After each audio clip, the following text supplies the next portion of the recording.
from me, Romy Stoch, and welcome to Derech Eretz, the way of the world. In today's show, Rabbi Liebenberg talks about fostering a love of community. We visit the Jewish National Fund's innovative project in Mamelodi and understand the work of the Chevra Kadisha. Psychologist Erich Fromm, in his classic work, The Art of Loving, argues that love of oneself and love for others are mutually connected. He says love is an activity, it is primarily giving, not receiving. In the act of giving, we do not lose or sacrifice that which is precious to us. Instead, giving allows us to experience our power and our vitality. Rabbi Liebenberg elaborates further.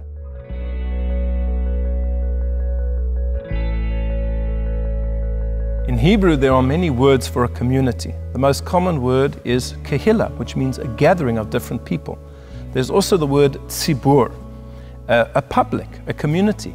And this is made up of three letters. Tzadi, which stands for tzaddikim, righteous people. The bet, which stands for beinonim, regular people. And the reish, which stands for rishaim, wicked people. But all of these people come together to form a community. And communities are complicated places, complicated concepts with many, many challenges. And the question is, how do we go about looking after our communities to make sure that everybody is cared for? And I think the way to look at this is to focus on a passage in the Talmud that speaks about the different ways in which we relate to our money. The first way is din, that means law. Do I owe somebody money? Perhaps I've taken a loan, I have to pay it back. I damaged somebody, that money is something that is owed to that person. But there is a higher level to that, and that is called tzedakah, charity. Now, when it comes to charity, I don't owe that poor person anything. But nevertheless, the Bible comes along and says, you have to give charity because you have to care about those who are less fortunate than yourselves. That's charity. And the highest level is what's called chesed, kindness. What is the difference between the second level and the third level? And here the Talmud tells us as follows. When it comes to charity, charity can only be done if you have money. If you do not have money, you can't do charity. Kindness doesn't necessarily need money. It can be giving of one's time and expertise. Then, charity can only be done to the poor.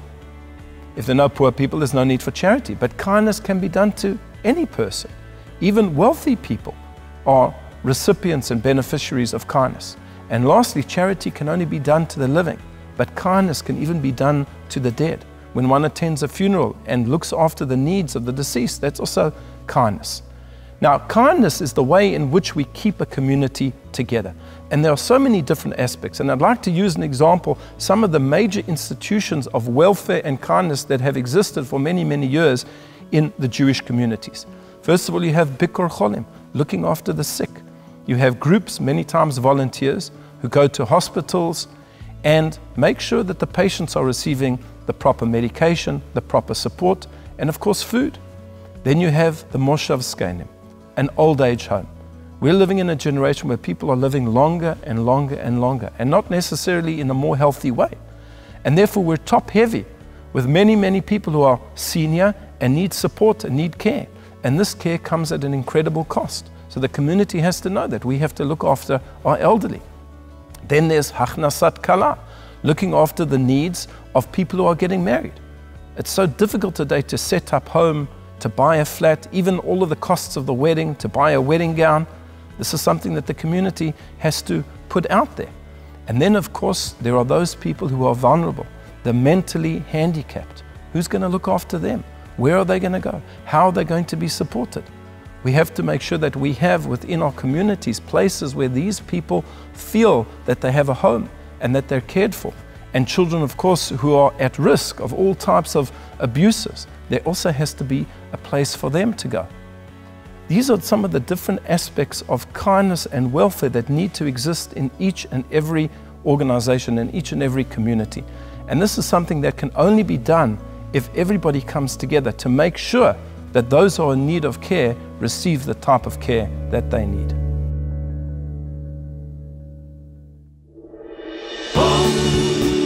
Derech Eretz.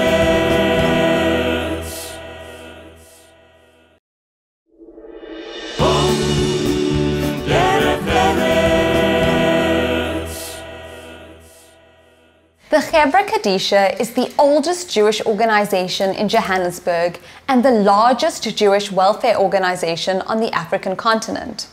Established in 1888 during Johannesburg's pioneer gold rush years, it has been taking care of the welfare and burial needs of the community. In so doing, it provides a paternal, protective, and unifying influence in the community and has also accepted a primary leadership role in developing the Jewish community. When the Jewish community came to Joburg, there was a need ultimately for burial at some point in time, and that's when the Chevra Kadisha started. And in fact, for the first 100 years of the Chevra Kadisha, that was its core business, Jewish burial as well as assisting in welfare for the living. The next phase of the Chev was to look at other organizations which were already in place, whether it was aged care or orphanage or intellectual disability organizations. When they needed to downsize or when they needed assistance, the Chev was the address that they went to. And this next phase that we're in is to try and make this organization sustainable, efficient and effective, and really ultimately do what it needs to do as an organization.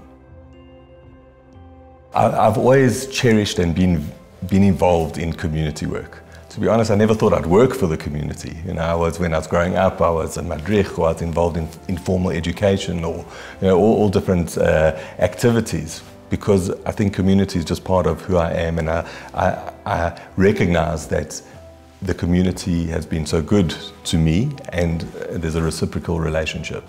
So when the Chev position came available and the challenge of coming in as CEO to this huge organization with its challenges, for me it was a pull factor to say, well, now I can actually do something for our community directly and get involved with that.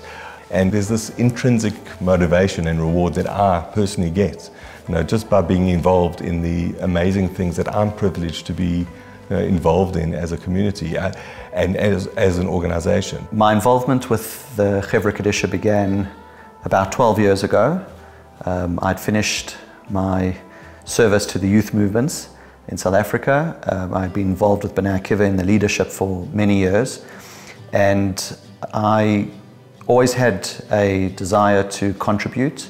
I think it inculcated in me a sense of community awareness, a sense of something greater than yourself, and I always felt an inner passion for somehow giving back. Saul is an amazing guy. He's got the strategic vision, he's got the gift of the gab, and he's got these marketing skills, and certainly the Chev cannot operate without income.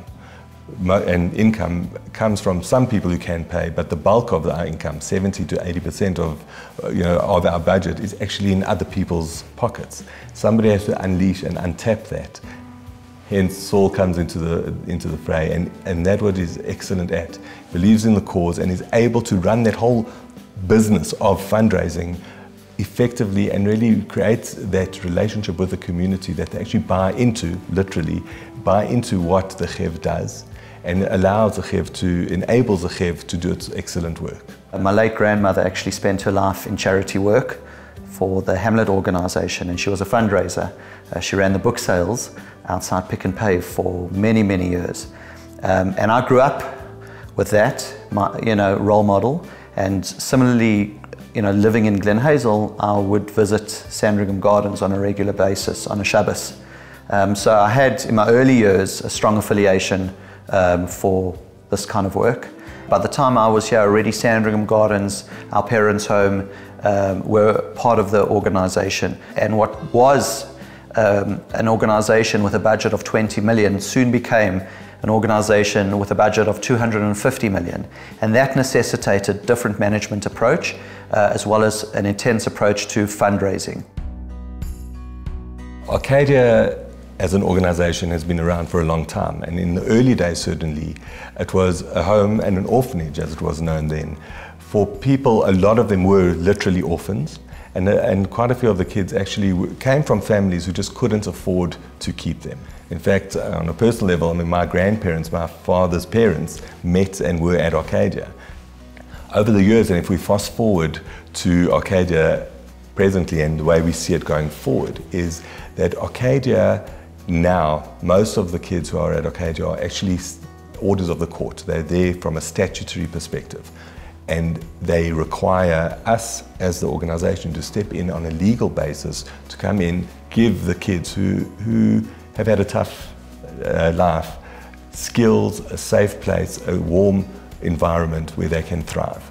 There's another element of Arcadia that is of the daycare, and that is where the 30 plus kids come to Arcadia, and that goes from 6 months to 18 years old, come to Arcadia for a meal, for homework supervision, for sessions and therapies, and that daycare is a growing need in the community, and that is what we're really gearing up for, both in a facility perspective, in the actual location and the beautiful new Arcadia that we have, as well as from a staffing and from a therapies and the actual interventions that we have. It's with that in mind to keep our residential kids safe and give them skills to move forward and be successful in life, and also to have those kids at risk in the community a good place to be, you know, throughout the day, throughout the week, and try and give them those skills and move them forward like that.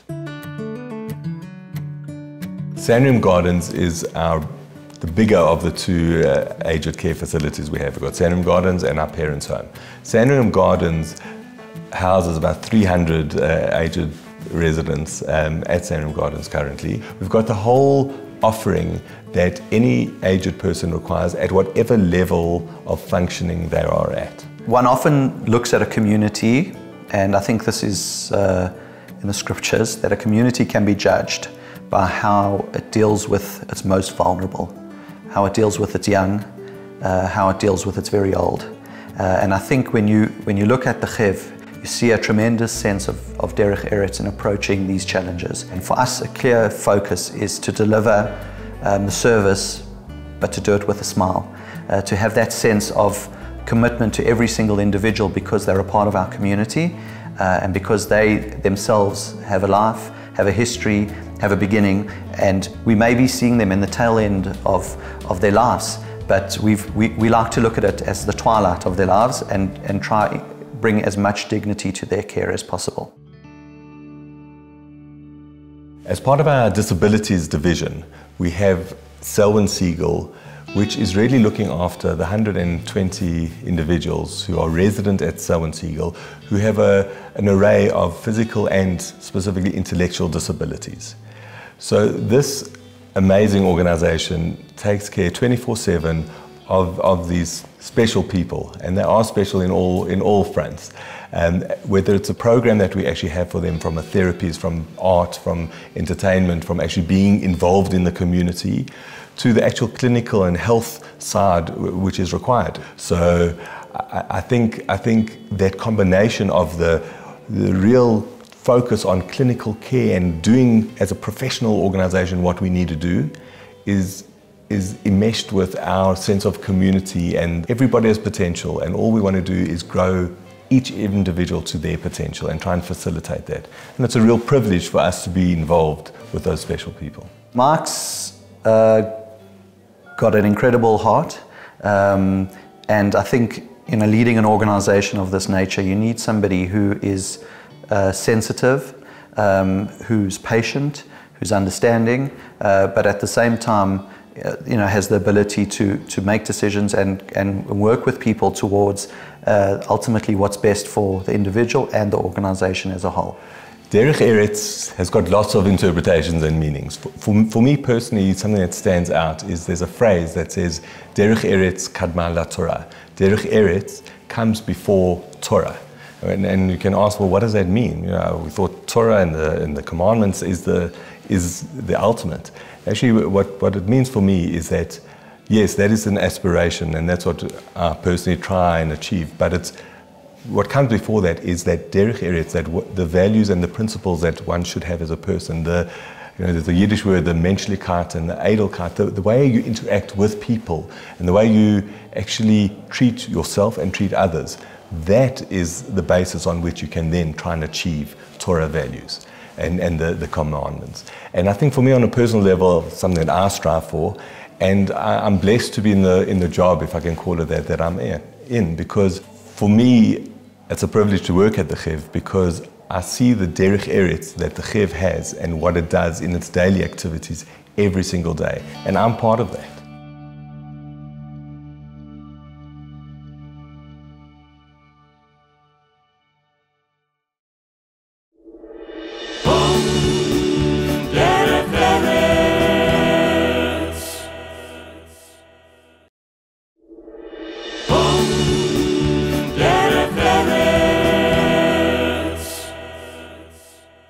The Jewish National Fund's Walter Sisulu Environmental Center educates approximately 10,000 learners from 186 schools in and around the Mamelodi area each year.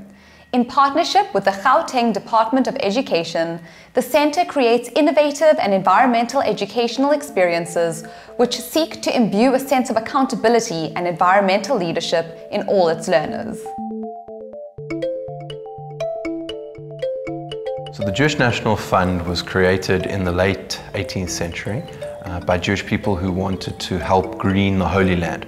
In 1994, there was an opportunity now to start contributing to the wider community in South Africa. So they went and spoke to Nelson Mandela, and they asked Nelson Mandela where they thought that the expertise of the JNF would be most suited. And he suggested that here in Mamelodi there would be a good opportunity, and so they started with the Nelson Mandela Peace Park, and from there the centre grew, and we have a pensioners garden and also the Walter Sisulu Environmental Centre, which eventually became part of that. And the reason that they named it the Walter Sisulu Environmental Centre was Walter Sisulu went to Israel as part of his 5-nation tour in the early 60s.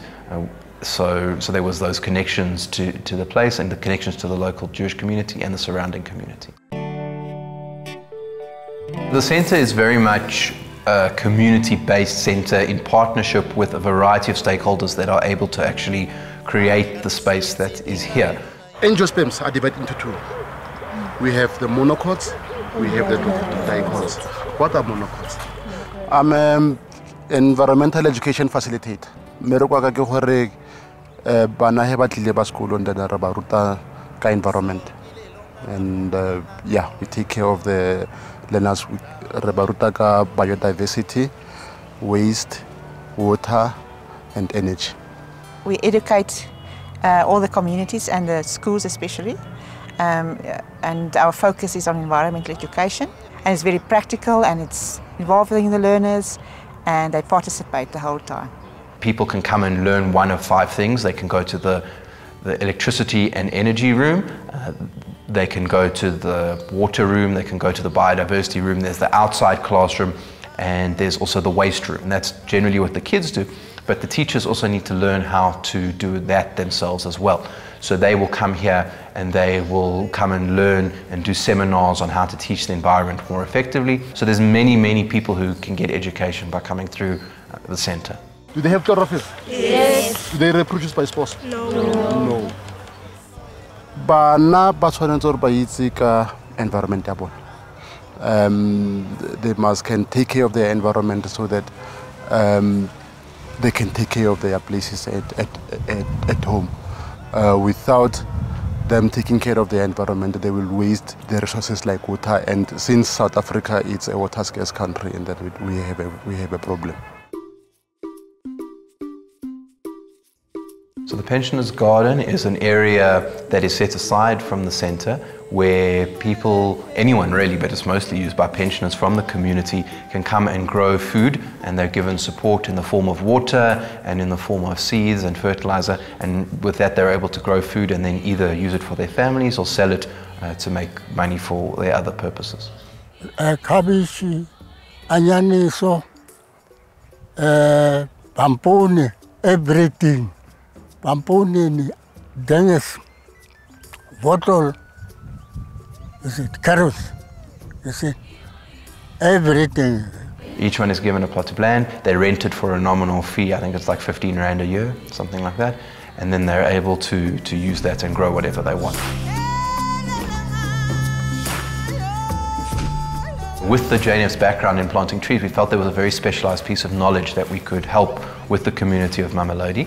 And so we It's a community forestry-based nursery, and from there we grow the trees, and there's been many thousands of trees that have now been planted in Mamelodi thanks to the nursery.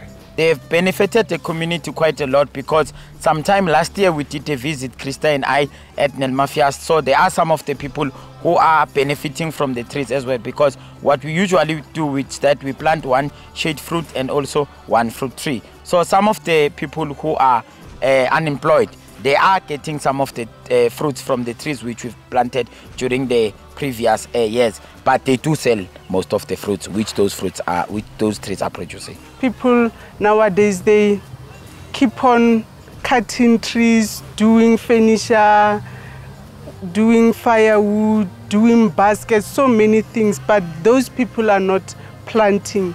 There is a say that if you cut, you have to plant something so that we can have our green vegetation.